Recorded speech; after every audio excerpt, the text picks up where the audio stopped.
Hi, and welcome to another episode of Starship Gaming. Before we get started, don't forget to like and subscribe and hit the bell if you want notifications of when we make more awesome videos. Now, I'm going to keep this video short and sweet today. Now, as you may know, COVID-19, also known as coronavirus, is running rampant throughout the world right now. And I'm going to be doing a couple videos on this whole thing. More or less chronicling the progression of what's going on. I don't know how many videos this little, I guess you could say, mini-series will last, but it's something that I thought would be important to cover at this time, as it could be viewed as historical for not only history, but the gaming industry's history. Now, as people are quarantined and isolated in their homes, a lot of people are just staying at home, and a lot of them are gaming. But as people stay home, a lot of people are playing the newer consoles. They're not just playing older stuff like Super Nintendo, Nintendo 64, yada yada yada. They're playing new stuff like PS4, Xbox One, Nintendo Switch. And with that, they can only play so many physical games in their collection. So a lot of people are turning to downloads, and I'm going to make a prediction that COVID-19 will be the rise of people moving towards, and I hate to say it, moving towards downloadable games instead of buying physical copies. This could spell the end for physical copies within a few years, maybe faster than it would have been had this not happened.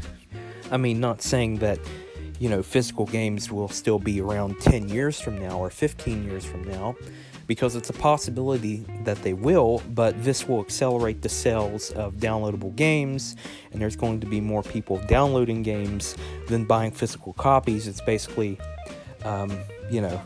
it's going to take over the market. Downloadable games, very soon it'll be massive. It's just like movies right now. You have movies that were supposed to release in theaters, and they're being released on demand instead of they're bypassing the theater or being released in a theater process and going straight to your home, which means theaters may not be around 10 to 15 years from now, at least not in the conventional sense.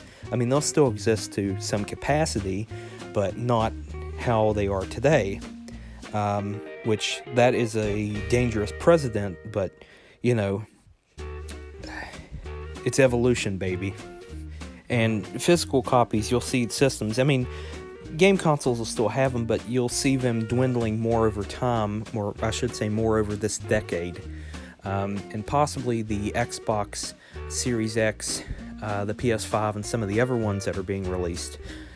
This may be the last generation due to COVID-19. It'll change the world. This whole virus is going to change the world, not only in the conventional sense, but also in technology and how people act after all this is said and done, and their buying and spending habits.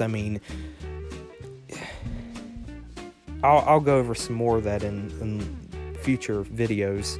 Like I said, there's going to be a series of, probably at least 3 videos where I discuss it.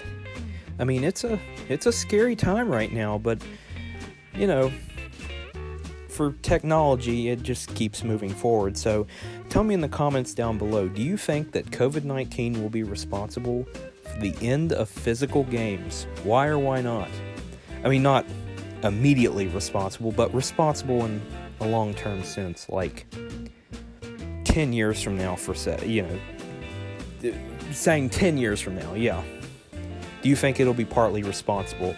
Why or why not? Let me know in the comments down below.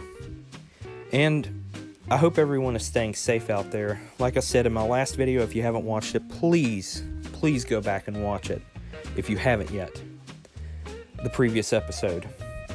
Gaming will save your life. I really mean it. Stay indoors and keep gaming. whether you're playing physical copies, old school copies, or downloadable content, or I should say downloadable games. So stay safe out there, and I hope you enjoyed today's episode. Don't forget to like and subscribe and hit the bell if you want notifications of when we release more awesome videos. And until next time, I will see ya.